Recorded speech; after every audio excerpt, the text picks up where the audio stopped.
छत्ता तेरे राज में धक धक धरती होए। क्या उनका अपना गौरवशाली अतीत। बुंदेलखंड के अंदर हमारी सरकार ने भी बनने के बाद एक कई सारी सौगातें देते हुए कांग्रेस के जमाने में भी बुंदेलखंड पैकेज की बात कही थी, लेकिन केवल बात ही बात थी।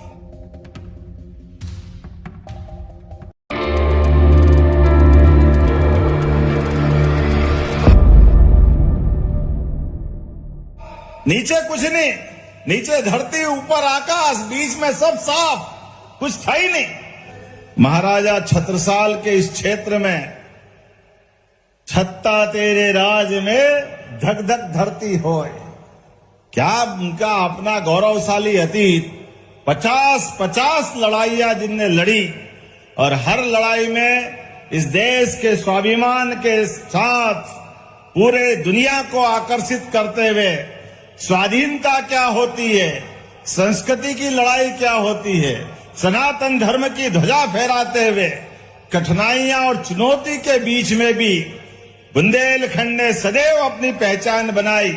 और वो आला उदल का जमाना भी क्या जमाना, उस काल के साथ जब चंदेलों का शासनकाल, दिल्ली की सत्ता से भी दो हाथ करने में उस काल ने भी मुगल सत्ता, विरोधी सत्ता, सबके बीच सीना तान करके ये वीरों की धरती है, महावीरों की धरती है। बुंदेलखंड के अंदर हमारी सरकार ने भी बनने के बाद एक कई सारी सौगातें देते हुए यशस्वी प्रधानमंत्री श्रीमान नरेंद्र मोदी जी का जोरदार ताली बजाकर अभिनंदन करें। यशस्वी प्रधानमंत्री का। कांग्रेस के जमाने में भी बुंदेलखंड पैकेज की बात कही थी, लेकिन केवल बात ही बात थी। नीचे कुछ नहीं, नीचे धरती ऊपर आकाश, बीच में सब साफ, कुछ था ही नहीं, केवल बात ही बात थी।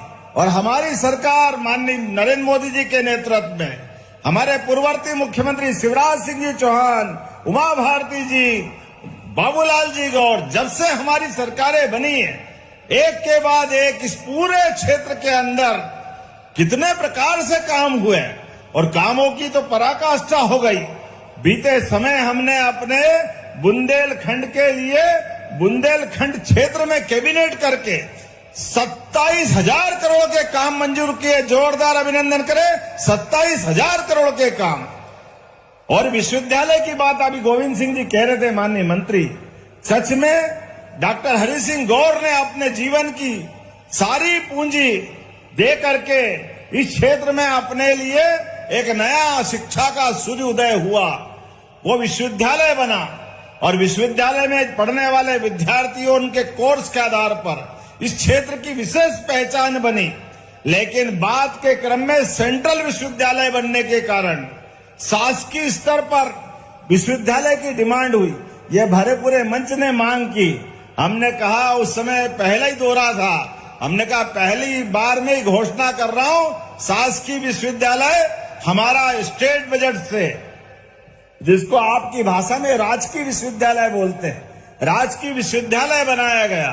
और जब शिक्षा मंत्री था तो ये ज्ञानवीर विश्वविद्यालय आपकी पूजनीय माताजी और पिताजी के नाम पर, सच में हमने देवता नहीं देखे, लेकिन माता पिता के रूप में हमारे आसपास हमारे देवताओं का आशीर्वाद होता है।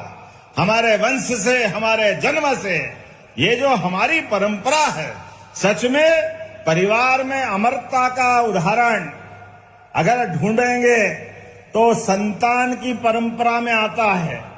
कई वंश से चलने वाली ये पद्धति हमारे लिए अपने घर वंश को अमर करती है और ये गोत्र के माध्यम से आपकी पहचान बनाती है। ऐसे में माता पिता भगवान समान होते हैं। मैं आज के इस अवसर पर ज्ञानवीर, आपने अच्छे नाम को जोड़ा है। माता का नाम भी है, पिता का नाम भी है। और हमारी तो संस्कृति जानी इसीलिए जाती है, मातृ सत्ता प्रधान संस्कृति है। इसलिए हमारे देश का नाम भी भारत माता की, माता से जुड़ता है। वसुंधरा वसुधा से हमारे नवग्रह में पृथ्वी माता का सम्मान होता है। इसलिए आपने ज्ञान बाई के नाम से माता जी का नाम आगे रखा, और ये जो अद्भुत नाम रखा आपने बीच में पिताजी के नाम वीर सिंह के आधार पर, और ये ज्ञानवीर अर्थात भगवान की दया से ये हमारी संस्कृति हजारों साल से विश्व गुरु की अगर लालायित होती है तो दुनिया के कई देश हैं, सब अपनी सत्ता बना करके अपनी व्यवस्था में अपनी ताकत का प्रदर्शन करते हैं। एकमात्र भारतीय संस्कृति है जिसने अपनी समूची मानवता को लेकर के यहाँ के ज्ञान की धारा के आधार पर दुनिया के अंदर भारत की विशेष पहचान बनाई। इसलिए तक्षशिला, नालंदा, कई कई प्रकार के गुरुकुलों की परंपरा विश्वविद्यालय के माध्यम से भारत में चलती आई। दुनिया के सारे देश के लोग अपने बच्चों को शिक्षा देने के लिए हमारे देश में पहुंचाते थे। अब तो और आनंद आया। मुझे इस बात की प्रसन्नता है, यशस्वी प्रधानमंत्री नरेंद्र मोदी जी के नेतृत्व में अब भारत चारों तरफ से प्रगति कर रहा है, और नई शिक्षा नीति में भी वो सब कुछ कर रहा है। आप कभी कल्पना कर सकते हैं, एआई के मामले में भारत ने दुनिया के नेतृत्व किया। जोरदार अभिनंदन करें, एआई के मामले में भी भारत आगे बढ़ रहा है। ये वर्तमान का हिम्मत और नेतृत्व की कौशल क्षमता है, जिनके कारण से जो दुनिया में चल रहा है उसमें भारत का नंबर 1 होना चाहिए।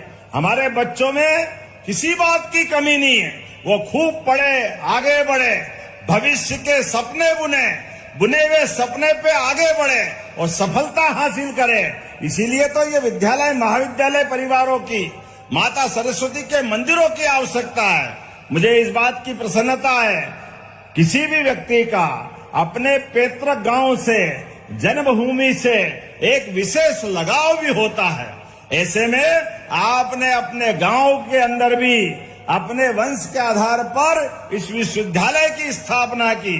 जीवन क्या है, 2 पल के बाद फिर वापस नया कर्म, लेकिन ये लगाए गए पौधे और विश्वविद्यालय, महाविद्यालय, विद्यालय ये कई पीढ़ियों तक आगे आपके यश को, गौरव को बढ़ाएंगे। आइए हम सब मिलकर के एक अच्छे संस्थान की शुभारंभ की बधाई देते हैं और उम्मीद करेंगे आने वाले समय में अभी जितने कोर्स चल रहे हैं वो तो सब चलना ही चाहिए, लेकिन और भी ऐसे कोर्स खोलो जिसके आधार पर पूरे प्रदेश में और देश से बच्चे बुंदेलखंड में आए, पढ़े लिखे, आगे बढ़े, खुद बढ़े, देश को आगे बढ़ाए। मेरी शुभकामना है, बधाई, बहुत बहुत धन्यवाद। भारत माता की। एक और जानकारी दे रहा हूं, अपने बीच मुझे बताया गया 10,000 खिलाड़ियों ने 630 टीम के बलबूते पर आकाश राजपूत जी ने अपना खेल दिखाया था। जोरदार अभिनंदन करें अपने सारे खिलाड़ियों के लिए। और क्रिकेट का तो समय चल रहा है, क्या आनंद आया 2-3 दिन पहले, हमारे खिलाड़ियों ने क्या धूल चटाई। पूरी वर्ल्ड कप की टीम के लिए जोरदार ताली बजाए। अब तो क्या अजय योद्धा है, ऐसा लग रहा होली दिवाली सब बन गई उस दिन, आनंद आ गया। एक बार तो लगा था कि साउथ अफ्रीका को जिस ढंग से न्यूजीलैंड ने हराया है, वाकई ये बड़ा और कड़ा मुकाबला होगा, लेकिन खोदा पहाड़ निकली, क्या शेरों ने खेला, पता ही नहीं लगा न्यूजीलैंड का, कहां कीवी ने काय का कीवा, सब बराबर हो गया। कितना आनंद आया। मुझे तो इस बात की प्रसन्नता है, जिस प्रकार से हमारे प्रत्येक क्षेत्र में खिलाड़ी नाम रोशन कर रहे हैं, ओलंपिक के भी प्रत्येक गेम में, क्या कुश्ती, क्या निशानेबाजी, और केवल इतना ही नहीं, भारत के अलावा भी अंतर्राष्ट्रीय स्तर के बड़े बड़े संस्थान में भी अगर उस संस्थान की सफलता के झंडे दुनिया में लहरा रहे हैं तो सबसे बड़ा योगदान ये हमारी बौद्धिक क्षमता भरतवंशियों के लिए। जोरदार अभिनंदन करें अपने भरतवंशियों के लिए। तो आइए इन संस्थानों के माध्यम से अपनी पहचान बनाएं। 2 विश्वविद्यालय के साथ आपने लाइब्रेरी मांगी है, अरे लाइब्रेरी 2 क्या मांगो, 4 मांगो तो देता हूं। हमारे लिए तो सौभाग्य की बात है, हमारे बच्चे पढ़े लिखे विश्वविद्यालय में और अपने गांवों के आसपास लाइब्रेरी तो होना ही चाहिए। ज्ञान की परंपरा में इसकी पुनर्स्थापना की प्रक्रिया है। ऐसे में आपने कहा कि राहतगढ़ और जेसी नगर में श्रमिकों के बच्चों के लिए लाइब्रेरी बनाने की आपने मांग की है। कलेक्टर जहां हो ये नोट करना, मैं देने की घोषणा करता हूं। जोरदार ताली बजाएं हमारे अपने 2 नए लाइब्रेरी संस्थान के लिए।